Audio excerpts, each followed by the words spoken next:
उन्हें कामदेव और रति के दर्शन की लालसा और संकोच दोनों ही कम नहीं, अर्थात बहुत, इसलिए वे मानो बार बार प्रकट होते हैं और छिपते हैं। सब देखने वाले आनंद मग्न हो गए। जनक जी की भांति सभी अपने सुध भूल गए। मुनिया ने आनंद पूर्वक भंवरे फिराए, नेक सहित सब रीतियों को पूरा किया। श्री रामचंद्र जी सीता जी के सिर में सिंदूर दे रहे हैं। शोभा किसी प्रकार भी कही नहीं जाती, मानो कमल को पराग से अच्छी तरह भरकर अमृत के लोभ से सांप चंद्रमा को भूषित कर रहा है। यहाँ श्री राम जी के हाथ को तब दूल्हा और दुल्हनिया के आसन पर बैठे। श्री राम जी और जानकी जी श्रेष्ठ आसन पर बैठे। उन्हें देखकर दशरथ जी मन में बहुत आनंदित हुए। अपने सुकृत रूपी कल्प वृक्ष में नए फल आए देख उनका शरीर बार बार पुलकित हो रहा है और 14 भुवनों में उत्साह भर गया। सबने कहा श्री रामचंद्र जी का विवाह हो गया। जीव एक है, रह मंगल महान, फिर भला वह वर्णन कैसे किस प्रकार समाप्त किया जा सकता है।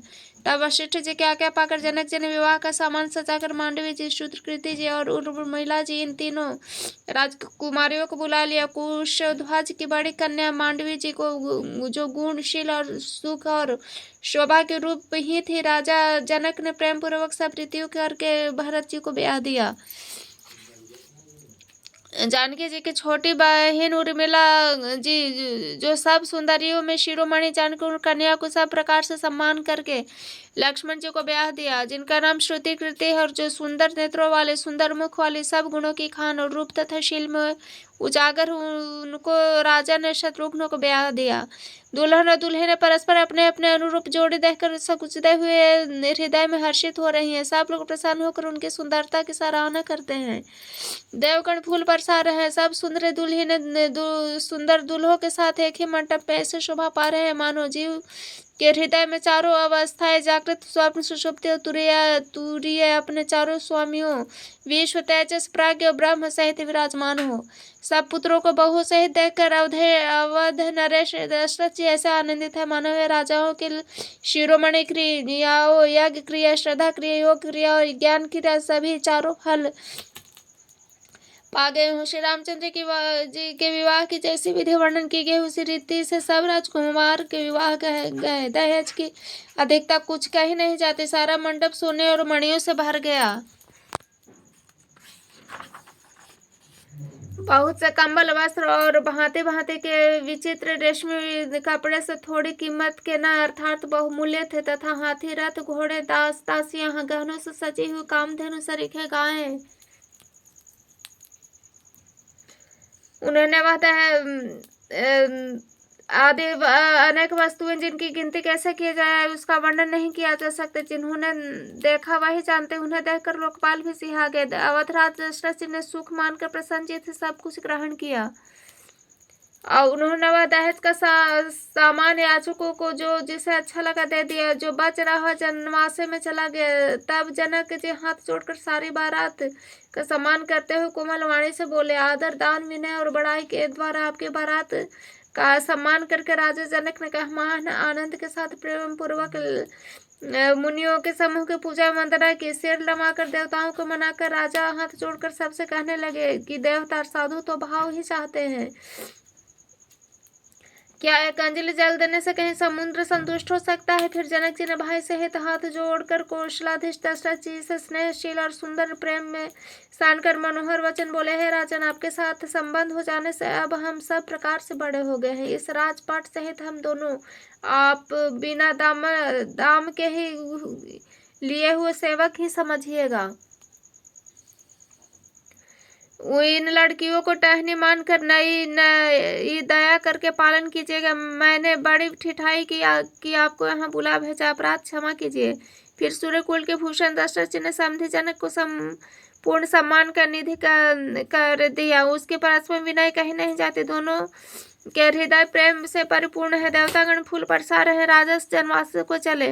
नगाड़े की ध्वनि, जय ध्वनि, वेद ध्वनि हो रही है। आकाश नगर में खूब कौतूहल हो रहा है। तब मुनीश्वर की आज्ञा पाकर सुंदरी संख्या मंगल कान करती हुई दुल्हनों सहित दुल्हों को लिवाकर कोहबर को चली।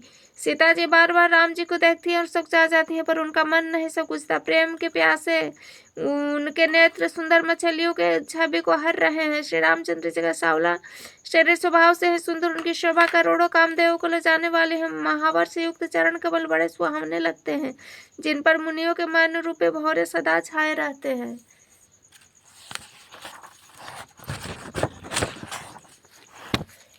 पवित्र और मनोहर पीली धोती प्रातः काल के सूर्य बिजली की ज्योति के हरे लेती है। कमर में सुंदर किणी कटी सूत्र, विशाल भुजाओं में सुंदर आभूषण सुशोभित है।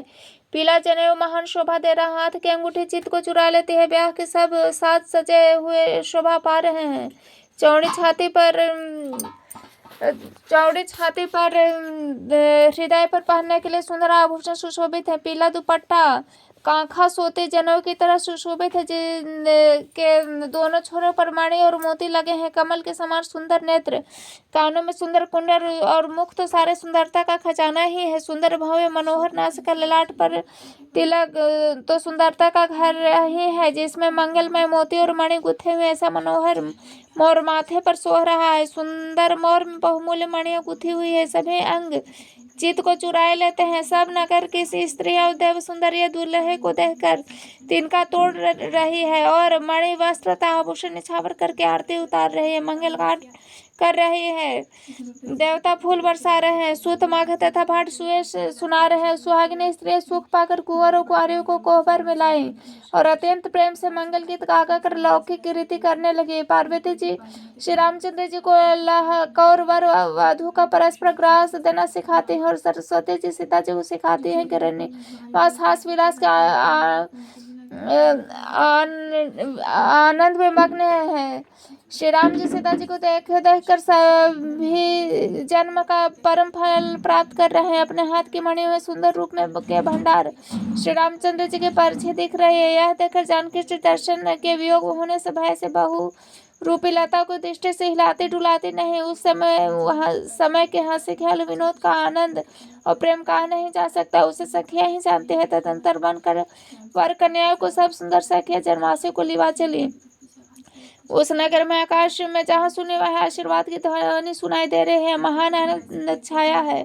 सभी ने प्रसन्न मन से कहा कि सुंदर जो चारों जोड़ियां चिरंजीवी हो। योगी राज सिद्ध मुनीश्वर देवताओं ने प्रभु श्री रामचंद्र जी को देखकर दुदुम्भी बजाए हर्षित होकर फूलों की वर्षा करते हुए जय हो जय हो जय हो कहते हुए अपने अपने लोक को चले। तब सब चारों कुमार बहू से पिताजी के पास ऐसा मालूम होता था मानो शोभा मंगल आनंद से बहर कर जनवास से उमड़ पड़ा हो।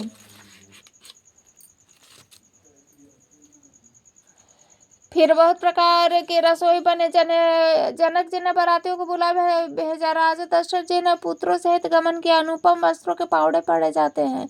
आदर के साथ सबके चरण धोए, सबको यथायोग्य पीढ़ियों पर बैठाया। तब जनक जी ने अवधपति दशरथ जी के चरण धोए। उनका शील स्नेह वर्णन नहीं किया जा सकता। फिर श्री रामचंद्र जी के चरण कमलों को धोया, जो शिव जी के हृदय कमल में छिपे रहते हैं। तीनों भाइयों को श्री रामचंद्र जी के ही समान जानकर जनक जी ने भी उनके भी चरण अपने हाथों से धोए। राजा जनक जी ने सभी को उचित आसन दिए। सब परसने वालों को बुला लिया। आदर के साथ पतले पड़ने लगी, जो मणियों के पत्तों से सोने की कील लगाकर बनाई गई थी।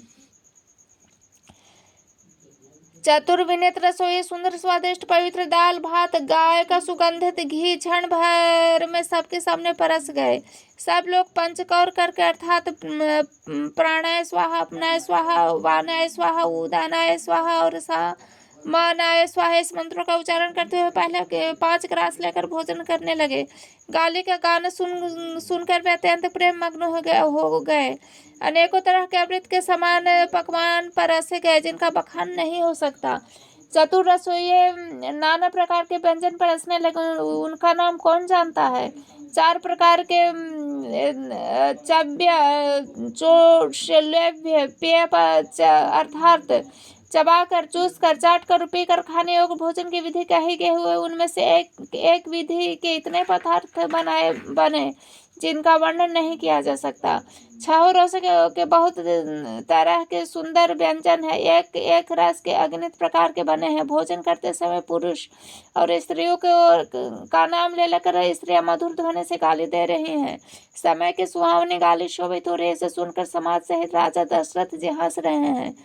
और इस रीति से सभी ने भोजन किया। तब सबको आदर सहित आचमन दिया गया। फिर पान देकर जनक जी ने समाज सहित दशरथ जी का पूजन किया। सब राजाओं के सिरमौर श्री दशरथ जी प्रसन्न होकर जनवासे को चले। जनकपुर में नित्य मंगल हो रहे हैं, दिन और रात पलक के समान बीत जाते हैं।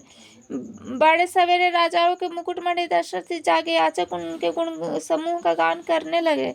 चारों कुमारों को सुंदर वधु सहित देखकर उनके मन में जितना आनंद है वह किस प्रकार कहा जा सकता है। वे प्रातः क्रिया करके गुरु वशिष्ठ जी के पास गए। उनके मन में महान आनंद और प्रेम भरा है। राजा प्रणाम और पूजन करके फिर हाथ जोड़कर मानो अमृत में डुबोई हुई वाणी बोले, हे मुनिराज सुनिए, आपकी कृपा से आज मैं पूर्ण काम हो गया। हे स्वामिन, अब सब ब्राह्मणों को बुलाकर उनको सब तरह से सजी हुई गाय दीजिए। सुनकर गुरु जी ने आगे राजा की बड़ाई करके फिर मुनिगणों को बुलवा भेजा। तब वामदेव, देवर्षि नारद, वाल्मीकि, जाबाने, विश्वामित्र आदि तपस्वी श्रेष्ठ मुनियों के समूह आए। राजा ने सबको दंडवत प्रणाम किया और प्रेम सहित पूजन करके उन्हें उत्तम आसन दिए। 4 लाख उत्तम गाय मंगवाई जो कामधेनु के समान अच्छे स्वभाव वाली सुहावनी थी। उन सब को सब प्रकार से गहनों कपड़ों से सजाकर राजा ने प्रसन्न होकर भूदेव ब्राह्मणों को दिया। राजा बहुत तरह से विनती कर रहे हैं, जगत में मैंने आज ही जीने का लाभ पाया है। ब्राह्मणों से आशीर्वाद पाकर राजा आनंदित हुए। फिर याचकों के समूह को बुलवा लिया और सबको उनकी रुचि पूछकर सोना, वस्त्र, मणि, घोड़ा, हाथी, रथ, सूर्यकुल को आनंदित करने वाले दशरथ जी ने दिए।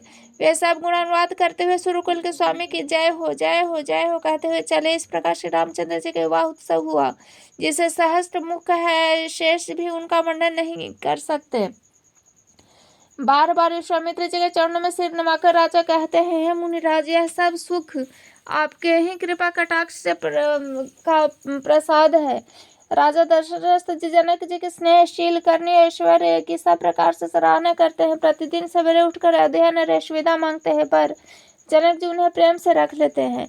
आदर नित्य नया बढ़ता जाता है। प्रतिदिन हजारों प्रकार से मेहमानी होती है। नगर में नित्य नया आनंद और उत्साह रहता है। दशरथ जी का जाना किसी को नहीं सुहाता। इस प्रकार बहुत दिन बीत गए, मानो बराती स्नेह की रस्सी से बंध गए हैं। तब विश्वामित्र जी और शतानंद जी ने जाकर राजा जनक को समझा कर कहा, यद्यपि आप स्नेहवश उन्हें नहीं छोड़ सकते तो भी अब दशरथ जी को आज्ञा दीजिए। हे नाथ, बहुत अच्छा कहकर जनक जी ने मंत्रियों को बुलवाया। जय जीव कहकर उन्हें मस्तक नवाया। जनक जी ने कहा, अयोध्यानाथ चलना चाहते हैं, भीतर निवास में खबर कर दो। यह सुनकर मंत्री, ब्राह्मण, सभा सद राजा जनक भी प्रेम के वश हो गए।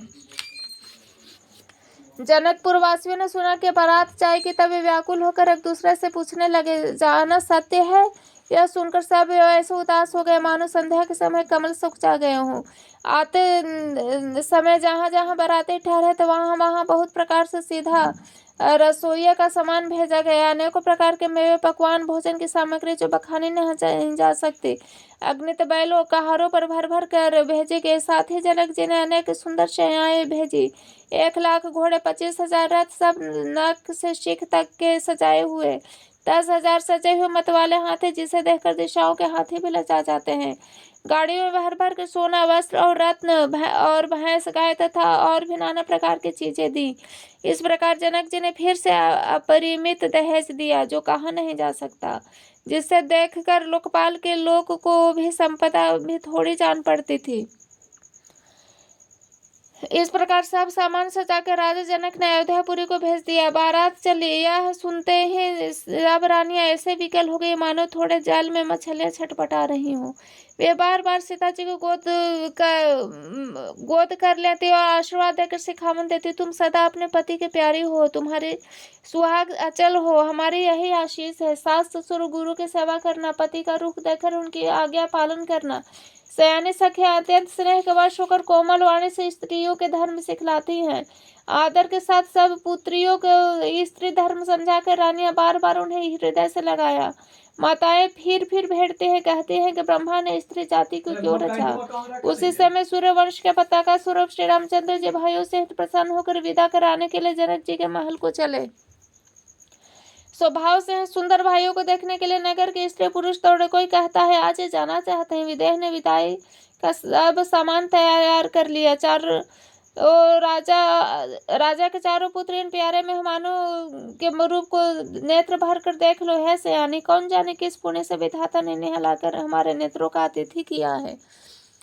मरने वाला जिस तरह अमृत पा जाए, जन्म भूखा कल्प वृक्ष पा जाए, नगर में रहने वाला जीव जैसे भगवान के परम पद को प्राप्त हो जाए, हमारे लिए दर्शन वैसे ही है। श्री रामचंद्र जी की शोभा को निरख कर हृदय में धर लो। अपने मन को सांप और इनकी मूर्ति को मणि बना लो। इस प्रकार सब को नेत्रों का फल देते हुए सब राजकुमार राजमहल में गए। रूप समुद्र सब भाइयों को देखकर राजा सारा रनिवास हर्षित हो उठा। सासू वे महान प्रसन्न मन से निछावर करती हुई आरती करती हैं।